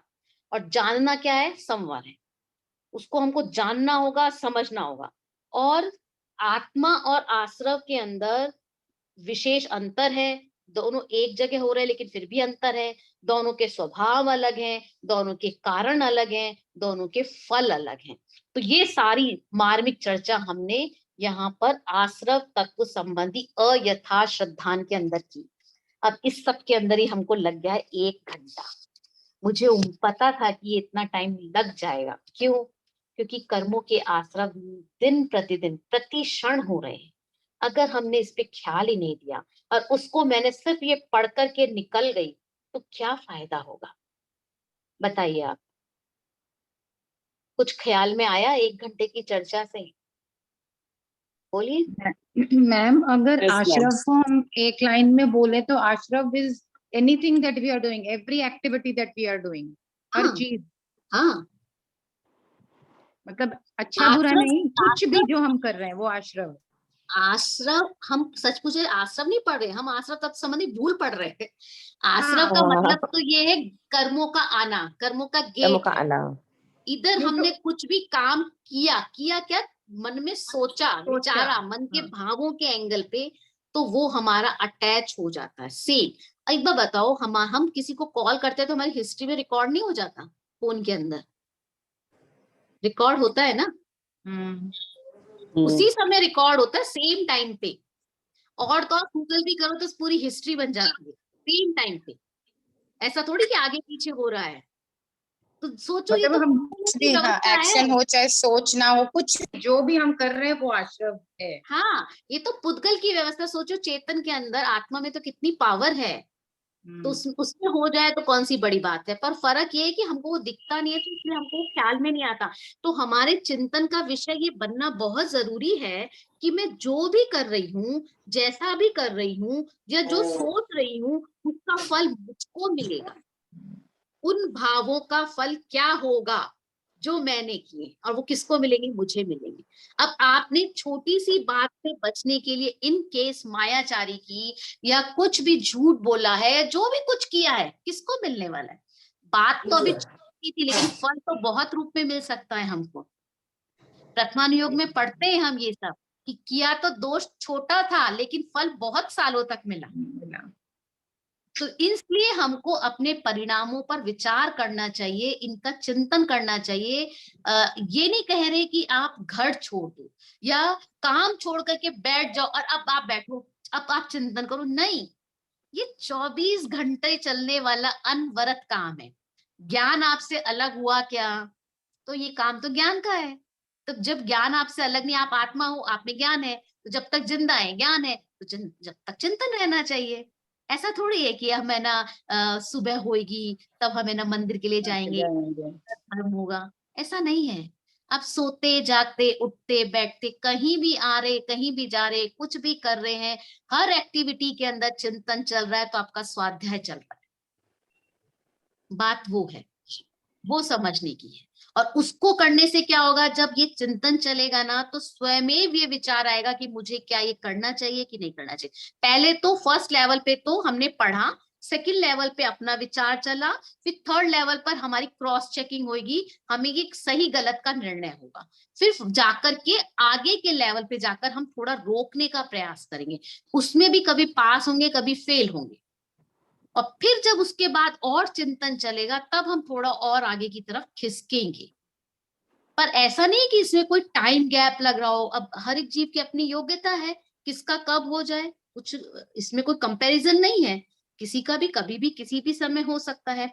तो अब हमको आगे जो बंध तत्व संबंधी भूल पढ़नी है, मैं उस पर भी थोड़ा डिटेल में चर्चा करना चाहती हूँ। तो अगर आपको अनुकूलता हो तब तो हम कंटिन्यू करें, अनुकूलता नहीं है तो हम नेक्स्ट क्लास में करेंगे। संवर्ण, निर्णय और मोक्ष, ये तो फिर भी हमारे थोड़ा से निकलेंगे। क्यों? क्योंकि वो हमको दिखते नहीं है। वो दिखते नहीं है, लेकिन आश्रव और बंध हमको दिख रहा है। बंध भी इतना नहीं दिखता। और सच पूछा जाए ना, जब हम बंध की चर्चा करेंगे तो ये भी चर्चा करेंगे, अब खराब कौन है आश्रव और बंध में से, खराब कौन है, हमें क्या लगता है ना? बहुत सारी चर्चाएं हैं और बहुत सारी ऐसी हैं जो हमारे प्रैक्टिकल जीवन से रिलेटेड हैं। अब आप बताइए, कंटिन्यू करें या मैं इसको यहीं रोक दूं और हम कहानी ले लें? हम कर लीजिए, आज तो कर सकते हैं, फिर वो ट्यूसडे को नहीं हो पाती। हाँ, ट्यूसडे को तो थोड़ा सा मुश्किल रहता है। अगर सबको ठीक है तो कर लीजिए। बोलिए आप लोग। हम मैं बंद 15 कर मिनट देते में हैं। निकल जाऊंगी मिस, 15 मिनट के बाद। हाँ, कोई बात नहीं। कितने लोगों मैम, का अनुकूल होता है? मैं भी 10-15 मिनट बाद में निकल हाँ, जाऊंगी। कोई बात नहीं। कितने, रुचिका जी, कितने लोगों को अनुकूलता है? अगर हो तो ही हम करेंगे, तो हम नहीं करेंगे। मैम मेरे को भी कोई प्रॉब्लम नहीं है। मैम 6 लोग हैं जिनको नहीं हो। आप बोलिए, आप लोग क्या कहते हैं? कर लेते हैं। चलिए ठीक है, फिर पढ़िए बंध तत्व संबंधी भूल को पढ़िए, पेज 83 के ऊपर। तथा इन आश्रव भावों से ज्ञानावरणी कर्मों का बंध होता है। उनका उदय होने पर ज्ञान दर्शन की हीनता होना, मिथ्यात्व कषाय रूप परिणाम होना, चाह हुआ ना होना, सुख दुख का कारण मिलना, शरीर संयोग रहना, गति जाति शरीर आदि का उत्पन्न होना, नीच उच्च कुल का पाना होता है। इनके होने में मूल कारण कर्म है। उसे यह पहचानता नहीं है क्योंकि वह सूक्ष्म है, इसे दिखाई नहीं देता, तथा वह इनको इन कार्यों का कर्ता दिखाई नहीं देता। इसलिए इनके होने में या तो अपने को कर्ता मानता है या किसी और को कर्ता मानता है, तथा अपना या अन्य का कर्तापना भाषित ना हो तो मूढ़ होकर भवित्य को मानता है। इस प्रकार बंध तत्व का यथार्थ, हाँ, अयथा श्रद्धान होता है। भवितव्य वर्ड है ये। अब आश्रव तत्व संबंधी चर्चा के बाद जो बंध तत्व संबंधी चर्चा है, बंध तत्व संबंधी जो अयथा श्रद्धान है, इसमें बहुत ज्यादा विशेष तो नहीं रह जाता है। लेकिन हमने देखा आश्रव क्या है? गेटवे है, कर्मों के आने का द्वार। मतलब वो प्रवृत्तियां जिनसे कर्म आते हैं, उनका नाम है आश्रव। तो इसमें हमने मिथ्यात्व, अविरति, प्रमाद, कषाय योग, इन सबको देखा। ठीक है ना? अब आता है बंध। बंद पर शायद किसी को बोलना तो था। जी मैम, मुझे बोलना था। बोलना चाहते हो? मैम थोड़ा सा 2-4 मिनट बोल सकते हाँ, मैं एक्चुअली लेमैन वाली कि आपको क्या समझ में आए, बस मैं शास्त्र वाली बात नहीं चाहती। हैं? ठीक है, बोलिए। कोशिश करती हूँ मैम। मैम, कर्मों का आना आश्रव है और ठहर जाना बंध है। कषाय से हम सुखी दुखी हो रहे हैं, वह भाव बंध है। और जो बंध जो है, बंध तो पुण्य से भी होता है और पाप से भी होता है। और इन पुण्य घातीय कर्म और आघातीय कर्म दोनों ही बंध के कारण हैं। घाती कर्म तो पाप रूपी है, क्योंकि यह हमारी आत्मा के स्वभाव का घात करते हैं। और आघातीय कर्मों के उदय में पाप और बंध दोनों, पुण्य दोनों ही होने से बंध होता है। क्योंकि आघाती कर्मों के उदय में हमें शरीर संयोग रहता है, गति जाति शारीरिक आदि ये सब मिलते हैं, तो इनसे जो है बंद होता है आघाती कर्मों में। और इन कर्मों का जो बंध है वो प्रति समय होता रहता है, मतलब कोई भी एक ऐसा समय पीरियड नहीं है जिसमें बंध ना हो, हमें हमेशा बंद होता है, एक आयु कर्म को छोड़ करके। चाहे हम कुछ भी करें, नहाना धोना, पूजा करना, स्वाध्याय करना, हर समय बंद होता है हमें। और यदि हम पाप बंध का कारण है तो पुण्य भी बंध का कारण है। जैसे हम पूजा करते हैं तो हम तो सोचते हैं कि हमें पुण्य हो रहा है, लेकिन उस समय यदि हमारी दृष्टि किसी और चीज पर द्रव्य पर है तो वह बंध का कारण हो जाती है। मैम, हाँ, बहुत अच्छा। चलिए, काफी जिसे कहते हैं एक सार फॉर्म में बता दिया है रीटा जी ने।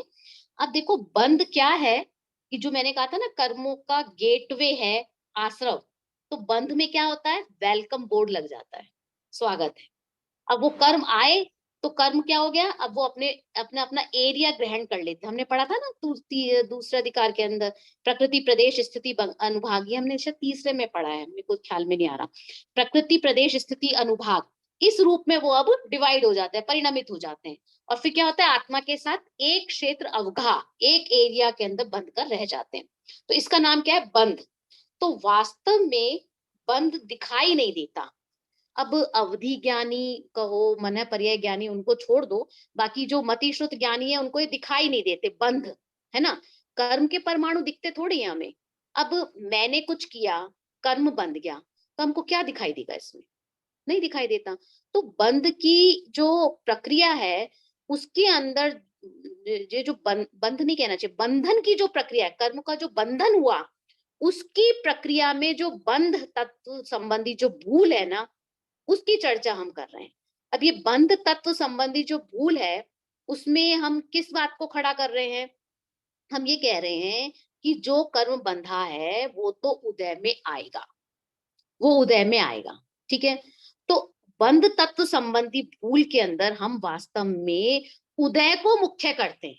किसको, कर्म के उदय को मुख्य करते हैं। क्यों, क्योंकि जो भी हमको यहाँ पे सुख दुख के कारण दिख रहे हैं, सुख दुख का असली कारण क्या है, कर्म का उदय। तो जो कुछ भी हो रहा है वो कर्म के उदय में उसको हमको दिखता है, और जो दिखता है उसी में हम फिर क्या कर लेते हैं, ये अच्छा है, ये बुरा है, इसने ठीक किया, ये मित्र है, ये शत्रु है, मतलब ये व्यवहार कर लेते हैं। और फिर क्या करते हैं, आने वाले काल के लिए, भविष्य के लिए हम आश्रव के लिए एक और कारण बन जाते हैं। वो चीजें कारण बन जाती हैं, आश्रव बन जाता है। तो ये ही फिर बंध तत्व संबंधी हमारी भूल हो जाती है। तो सिंपल सी बात यही है कि जो आए थे उनका हम वेलकम ही ना करें। वेलकम नहीं करने का मतलब उनसे आप अटैच नहीं हो, तो प्रॉब्लम नहीं होगी। अब बंध तत्व संबंधी भूल जो है उसको उदय के एंगल से लिया है। आपने देखा ना, फर्स्ट सेंटेंस में लिखा है उनका उदय होने पर, तो उदय के एंगल से कहा जा रहा है। वास्तव में जो कर्म का बंध है ना, वो आत्मा को दुखदाई नहीं है। बंध किसका नाम है भाई, आश्रव से जो कर्म प्रकृतियां आई थी वो आत्मा में क्या हुआ, प्रकृति प्रदेश स्थिति अनुभाग रूप होकर के रह गई। अब वो जो रही उसका नाम बंध है। तो आज भी देखा जाए तो हमारे पास अनंतों कर्म बंधे पड़े हैं कि नहीं पड़े हैं, वो हमें दुखदाई हो रहे हैं क्या अभी। अब कर्म दुखदाई और सुखदाई कब होता है, जब वो उदय में आता है। ये हमें ख्याल में रहना चाहिए कि वास्तव में बंध की अवस्था कब होती है, जब वो उदय में आते हैं। कर्म की 10 प्रकार की अवस्थाएं होती हैं, उसमें एक उदय और एक बंध ये भी है। तो बंध तो आत्मा के साथ बंधने का नाम है, कर्म के बंधने का नाम। पर जब वो बंधन होता है ना आत्मा के साथ, तब वो उस समय दुखदाई नहीं होता। कब होता है, जब वो उदय में आता है, तब दुख देता है। तो इसलिए कहा जाता है कि उदय के समय जो आता है कर्म वो बंध है। क्यों, क्योंकि बंधेगा ही नहीं तो उदय में कैसे आएगा। तो इसलिए हम बंध की चर्चा करते हैं, उदय के नाम से नहीं करते। बंध तत्व बनाया कि इसलिए बनाया कि वो बंधेगा तो उदय में आएगा, और बंधता नहीं तो आता कैसे, इसलिए उपचार से ऐसा कहा जाता है। और उदय दिखाई देता है, बंध दिखाई नहीं देता। तो या यूं भी कह सकते हैं कि बंध तत्व संबंधी जो भूल है उसमें कर्म के उदय के एंगल से चर्चा की जाती है। हम ऐसा भी कह सकते हैं इस बात को, क्योंकि यहाँ लिखा ना इन्होंने उनका उदय होने पर, और ऊपर लिखा था इसमें कि इन ज्ञानावरण आदि जो इन आश्रय भावों से ज्ञानावरण आदि कर्मों का बंध होता है। तो आश्रय भावों से ज्ञानावरण आदि कर्मों का बंध होता है जब कहा, तो क्या कहा था, भाव बंध की बात नहीं की, तब द्रव्य बंध की बात की थी। और फिर उसके बाद से हमारी भाव बंध की बात शुरू हो जाती है। अब दोनों आश्रय हो चाहे बंध हो, दोनों ही कितने डेंजरस हैं, कि डेंजरस तो दोनों ही हैं, तभी तो हटाना है इनको। लेकिन ज्यादा कौन है, ज्यादा देखा जाए तो क्या होगा, देखो आश्रव अगर होता है ना तो चुपचाप निकल भी सकता है, हम उससे अटैच ही नहीं हुए, निकल गया, क्या प्रॉब्लम आई, है ना, उसमें कोई दिक्कत नहीं आती। आश्रव को अगर हमने खत्म कर दिया, ये भी बात है कि आश्रव को खत्म कर दिया तो बंध भी खत्म हो जाएगा। लेकिन बंध एक बार बंध गया वो उदय में आएगा ही आएगा, वो नहीं छूटने वाला, वो तो उदय में आएगा। और आश्रव आके निकल जाएगा, वो पॉसिबल है। लेकिन बंध उदय में आकर के ही रहेगा। और अगर हमने आश्रव को खत्म किया तो बंध अपने आप हो सकता है खत्म। तो ये चीज हमको समझनी चाहिए कि जैसे नाव का एग्जाम्पल हमने पहले भी सुना हुआ ही है। तो नाव में जो पानी आ गया, अब उसको तो रिवर्स कर नहीं सकते जो आ गया, तो क्या करना, आप अपनी बाल्टी से उठा करके उसको निकाल दो, और क्या कर सकते हैं। या फिर नाव में छेद बंद करो। अब छेद बंद करोगे तो क्या फायदा होगा, अब और पानी नहीं आएगा, तो नाव बची रह जाएगी। और अगर आप उसमें से पानी फेंकते रहो और छेद बंद नहीं करो तो कोई लाभ ही नहीं है तब भी।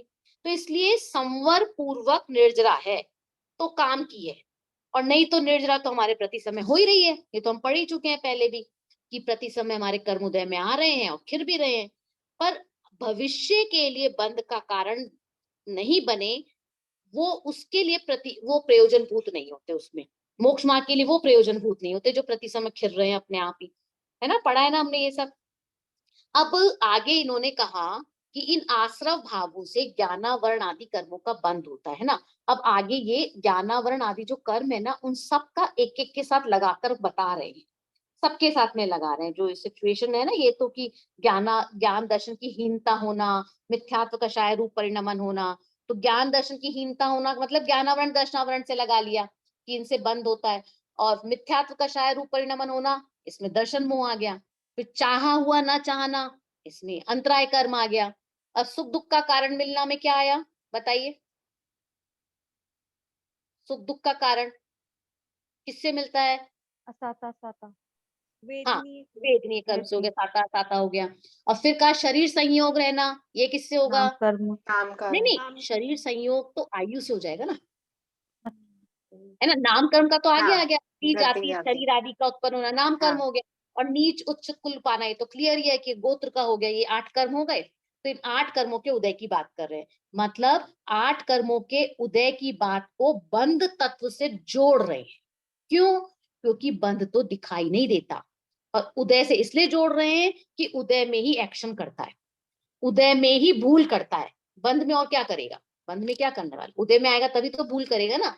तो इसलिए कहा, फिर क्या कहा है कि इसके होने में मूल कारण कर्म है, उसे यह पहचानता नहीं है।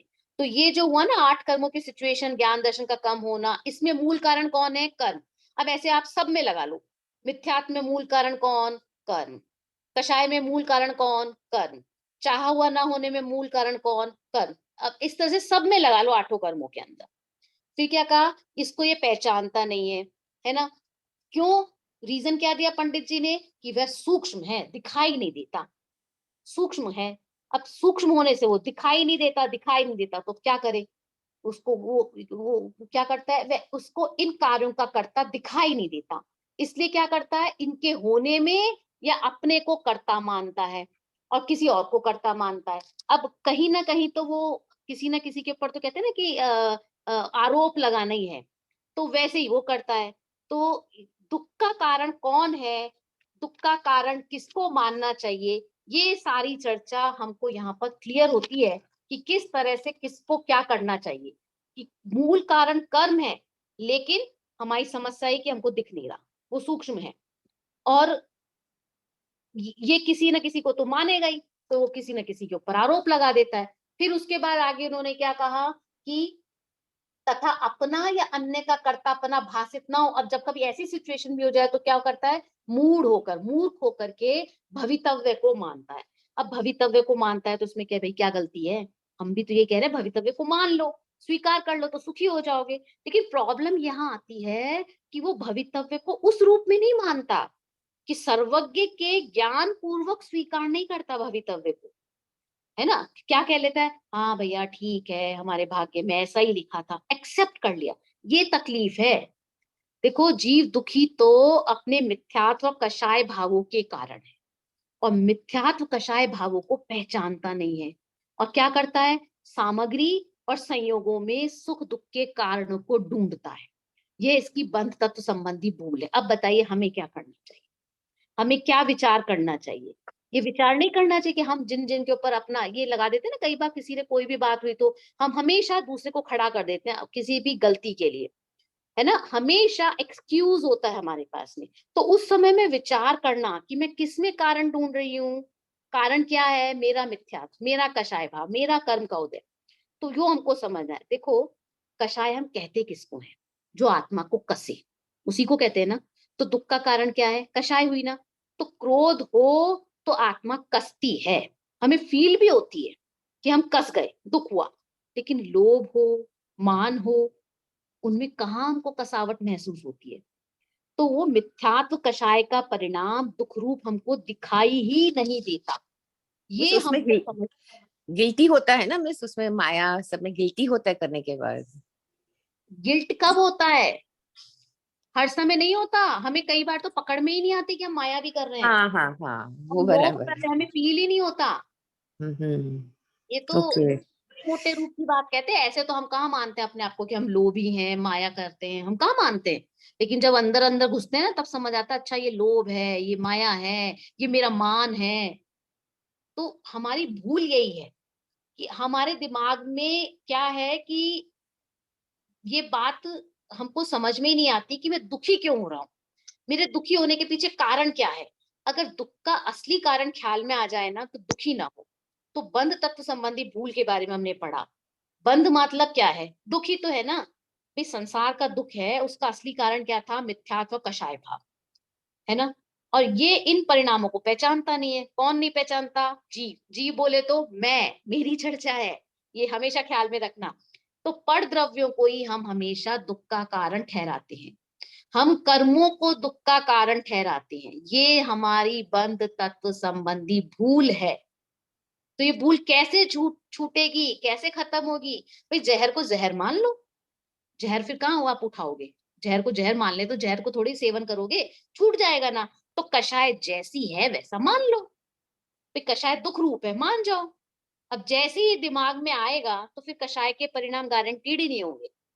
और अगर हुए तो इसका मतलब अभी हमें समझ में ही नहीं आया, तो असरकारी ही नहीं है। ठीक है, विचार कीजिएगा इन सब के ऊपर। आगे संवर तत्व संबंधी भूल है, लेना है या नहीं लेना है? आप जब तक कहेंगे मैं लेती जाऊंगी।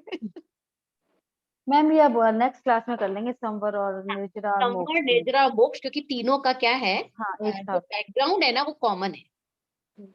तीनों का बैकग्राउंड कॉमन है, तो तीनों को हम एक साथ ले लेंगे और साथ में पाप पुण्य को खत्म कर लेंगे। उसको फिर देर नहीं लगेगी। नहीं तो कैसे भी पाप पुण्य शायद मैं ले नहीं पाती थी आज। अच्छा, गंधर किसी को करना है? अभी करना है, पीछे करना है? शायद किसी ने नाम ही नहीं दिया था। स्टोरी, स्टोरी निधि जी करने वाली थी। कौन करने वाला था? आई थिंक निधि वढ़ार जी, स्त्रिया चरित्र के ऊपर। मैम वो तो आई नहीं है। तो वो निकल गई होंगी ना, निकल गई होंगी कि जिनके बच्चे छोटे हैं ना, उन लोगों के साथ थोड़ा प्रॉब्लम रहता है। तिरिया चरित्र कहानी है। चलिए अब हम उसको थोड़ा सा ले ही लेते हैं जब बैठे हैं तो।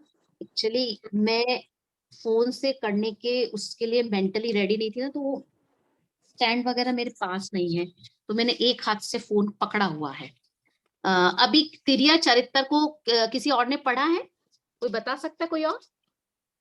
No ma'am. हाँ, निकल जाइए सुरभि जी, जिनवाणी स्तुति करके जिनको निकलना है निकल जाइए। पढ़ा देखिए, तो है लेकिन कर नहीं पाएंगे इसमें। तिरिया का मतलब क्या है? लेडी। हाँ, स्त्री। और चरित्र मतलब चरित्र, तो स्त्री का चरित्र। देखिए बहुत से जोक्स चलते हैं समाज के अंदर, है ना, कि स्त्री को समझ पाना आसान नहीं है। तो इसी तरह की चर्चा यहाँ पर की गई है।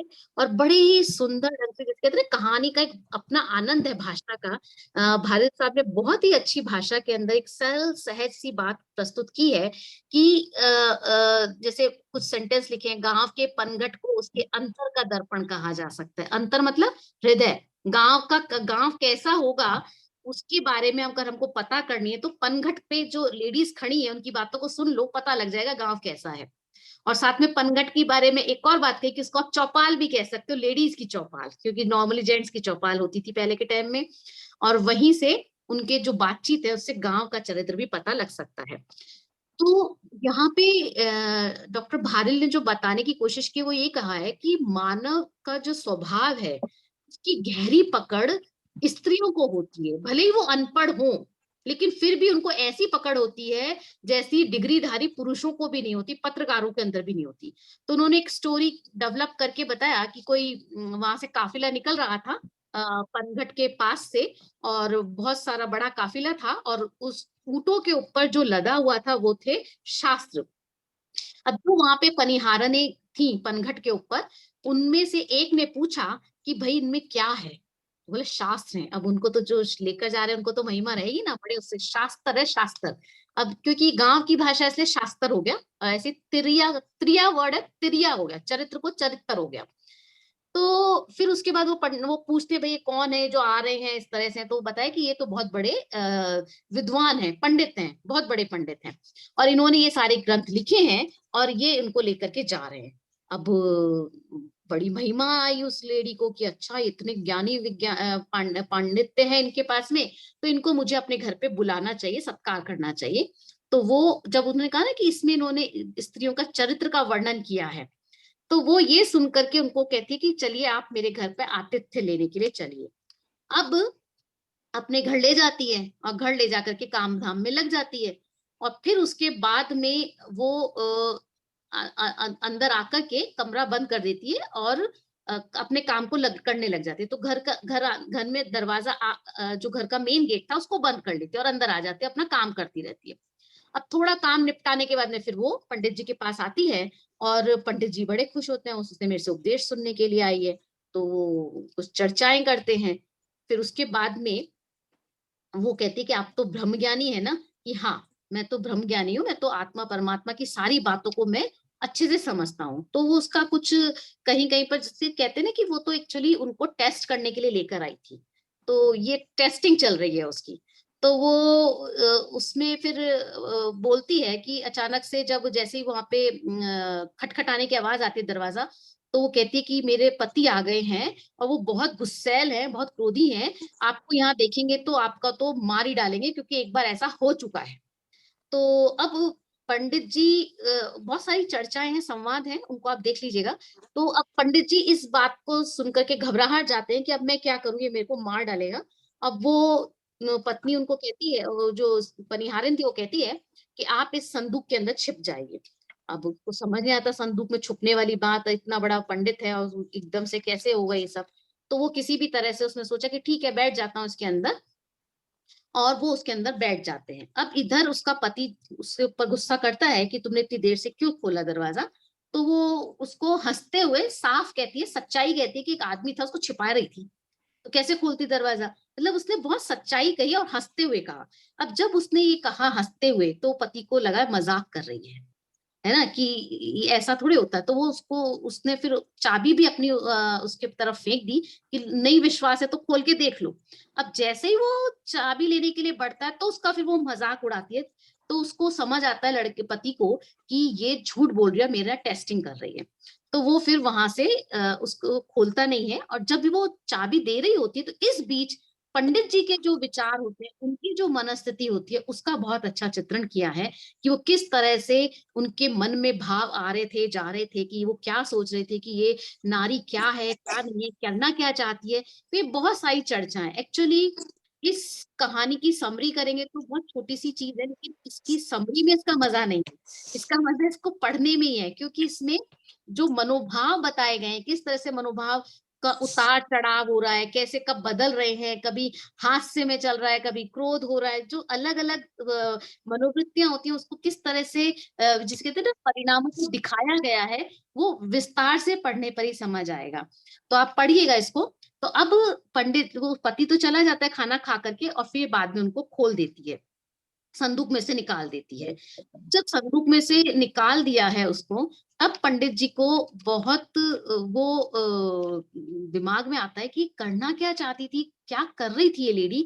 तब उसके बाद में वो जो उनका विचार बहुत सारी चीजों के ऊपर चलता है कि मैंने तो तिरिया चरित्र में, मैं तो स्त्रियों का चरित्र के बारे में ऐसा सोचा था, लेकिन इस तरह का रूप मैंने कभी देखा नहीं था, क्योंकि वो तो स्त्रियों से हमेशा दूर ही रहे हैं, और उन्होंने जो लिखा है वो अपनी कल्पना से लिखा तो है लेकिन अनुभव का नहीं था।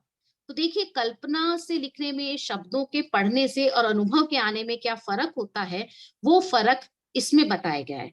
तो उस फर्क को हमको ये भी समझना चाहिए कि हम जो भी कुछ पढ़ रहे हैं उसको हमने अगर अपने अनुभव का हिस्सा नहीं बनाया तो वो पंडित जी के पोथियों की तरह ही रह जाने वाला है, वो हमारा ज्ञान का विषय नहीं बनने वाला है। तो इसलिए एक जो 83 पेज पर जो बात आई है ना, वो बहुत अच्छी लगी लास्ट पैराग्राफ में, कि सम्यक ज्ञान की प्राप्ति में पोथियों का भी अपना स्थान है, उनकी भी उपयोगिता है, पर वे ही सब कुछ नहीं है। हम शास्त्रों का अध्ययन करें ही नहीं, मैं ये नहीं कहना चाहती, ये बात अवश्य कहना चाहती हूँ कि संपूर्णतः उन पर निर्भर हो जाना उचित नहीं है। हमें अपने ज्ञान को वस्तुनिष्ठ बनाना चाहिए। किसी भी वस्तु के बारे में अंतिम निर्णय पर पहुंचने से पहले पोथियों में उसके बारे में क्या लिखा है यह जानने के साथ साथ उस वस्तु का अवलोकन भी आवश्यक ही नहीं, अनिवार्य है। वरना क्या होगा, हमें तत्संबंधी सत्य का साक्षात्कार नहीं होगा। बहुत बड़ी बात कही है इसके अंदर, साइकोलॉजी है इसके अंदर, इस पे विचार कीजिएगा कि हमें क्या करना चाहिए, कैसे करना चाहिए। पर इसकी बारीकी जो है ना, कहानी की बारीकी, वो पढ़ के ही आएगी, क्योंकि वो सेंटेंस नहीं तो हमारा समय बहुत चला जाएगा, वो पढ़ने से ही होगा। तो अब देखिए इन्होंने इसके अंदर जो लिखा है ना कि आत्मा के संबंध में ये बात और भी महत्वपूर्ण रखते हैं, उसके 4 सोपानों से गुजरना होगा। क्या? आत्म स्वरूप के प्रतिपादक शास्त्रों का अध्ययन, हमको आत्मा जिसमें बताई गई है, जिसमें आत्मा की चर्चा की गई, ऐसे शास्त्रों का अध्ययन। फिर उसके बाद क्या करना होगा? आत्मज्ञानी गुरुओं से उनके मर्म का श्रवण। अब हमने पढ़ा और फिर उनको सुना। देखिए इस चीज को मैं बहुत अच्छे से जानती हूँ कि जब तक हम विद्वानों के मुख से चीजों को सुनते नहीं है ना, और हम स्वयं अध्ययन करते हैं ना, तो उसमें ज्ञान खिलता नहीं है, वो बात स्पष्ट नहीं होती। जब हम विद्वानों के मुख से सुनते हैं तो वो इतना सारे पढ़े हुए का निचोड़ हमारे सामने एक साथ से रख देते हैं और हमें बहुत सारी वैरायटी के साथ चीज को प्रस्तुत करते हैं, तो हमारे ख्याल में वो चीजें आती हैं। नहीं तो हम तो जो शब्द लिखे हैं उसी के अंदर वहीं तक रह सिमट कर रह जाते हैं, अंदर प्रवेश नहीं कर पाते। तो इसलिए कहा उनके मर्म का श्रवण करना, पढ़ना नहीं है, उसके अंदर के रहस्य को सुनना। फिर तीसरी बात कही, विविध युक्तियों द्वारा समुचित परीक्षण करना, फिर उसकी टेस्टिंग भी करना। और फिर कहा आत्मावलोकन, आत्मानुभवन, अपने अनुभव के धरातल पर उसको देखना। ये जो एरिया है, ये आपके क्वेश्चन बनने वाला एरिया है, 4 बिट्स बन सकते हैं इस पर। अब इन सब में आत्मानुभवन का सर्वाधिक महत्व है, उसके बिना शेष सब निरर्थक ही समझिए। क्यों निरर्थक समझिए? हम खुद ही देख रहे हैं, हमने आत्मा का अनुभव नहीं किया, तभी तो भटक रहे हैं 84 लाख योनियों में। आत्मा का अनुभव नहीं किया इसीलिए तो भटक रहे हैं ना। तो इसलिए आत्मानुभवन सबसे जरूरी है, लेकिन उस लेवल तक जाने से पहले हमको पहले के 3 लेवल्स को क्रॉस करना होगा। इसलिए इसमें बहुत अच्छा सेंटेंस लिखा उसके बाद ही, लिखने से पहले लखना, लखना मतलब देखना, लिखा है उन्होंने आगे, देखना, अनुभव करना अत्यंत आवश्यक है। जो लखना का मीनिंग है ना, एक्चुअल में मीनिंग है अनुभव करना, अंदर से देखना।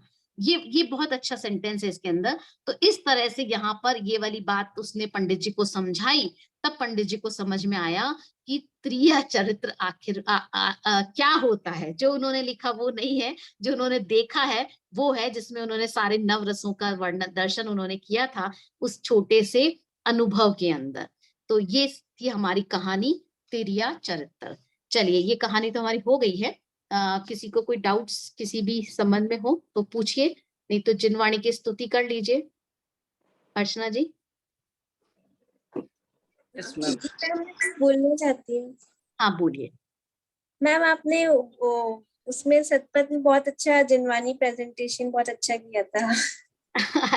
उसको छोड़िए, हम रिकॉर्डिंग के बाद बात कर लेंगे। जिनवाणी स्तुति कर लीजिए पहले। हाँ। मिथ्यातम नाश वेको, ज्ञान के प्रकाश वेको, आपा पर भास वेको, भानु सी बखानी है। छहु द्रव्य जान वेको, बंद विधिमान वेको, स्वपर पिछान वेको, परम प्रमाणी है। अनुभव बताए वेको, जीव के जताए वेको, काहू न सताए वेको, भव्य वर आनी है। जहाँ तहाँ ताक देखो, पार के उतार वेको, सुख विस्तार वेको, ये ही जिणवाणी है। ये जिणवाणी भारती तो जपू दिन रैन, जो तेरी शरण आ गए सो पावे सुख चैन। जावाणी के ज्ञान ते सूझे लोकालो, सो वाणी मस्तक नमो सदा देत हूँ ढो। देव भजो अरहंत को गुरु सेवा निर्ग्रंथ, दया धर्म पालो सदा यही मोक्ष का पंथ। बहुत सुंदर। जय जिनेन्द्र। जय। रिकॉर्डिंग ऑफ कर दीजिए। प्रणाम। जय जिनेन्द्र। रिकॉर्डिंग ऑफ कर दीजिए क्योंकि मैं यहाँ से रिकॉर्डिंग ऑफ नहीं कर सकती।